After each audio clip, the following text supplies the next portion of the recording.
আপনারা চাকরি না করে আগে নিজের উদ্যোক্তা হন। উদ্যোক্তা যদি হইতে পারেন তাহলে আপনাদের জীবনের সাকসেস আপনারা নিজেই করে ধরে রাখতে পারবেন। এবারে যে আমার প্রতিদিন 10-12 হাজার টাকার সেল আছে, চেষ্টা ছিল আমার, মাহবুদ আমাকে পথ দেখাই দিয়েছে।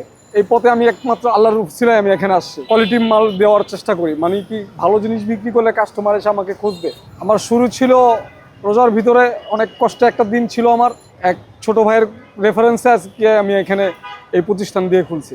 আমি এই কাজের সাথে 15 বছর যাবত নিউ মার্কেট চাকরি করে আসছি। এখন মোটামুটি আল্লাহ পাক সারা যা দিছে আলহামদুলিল্লাহ, আপনাদের মাধ্যমে মোটামুটি খারাপ না আলহামদুলিল্লাহ। অনেকে আমাকে এখন অনেকে চেনে, অনেক কাস্টমার নাম্বার নিয়ে যায়, ফোন দেয়। আমার এখানে rice plate, dinner plate, half plate, soup বাটি, কারি বাটি, মগ, গ্লাস সব আছে, এ টু জেড সব পাওয়া যায়। এই সবগুলি সিরামিক। আরেকটা সিরামিক আছে আমাদের কাছে, বোন চায়না সিরামিক, যেটা ইংলিশ বোন চায়না বলে, মুন্নুর। সবচেয়ে ভালো বেস্ট কোয়ালিটির মালটা, ওই মালটা আমার কাছে আছে। এটা অন্য কোনো জায়গায় পাবেন না, অন্য কোথাও পাবেন না।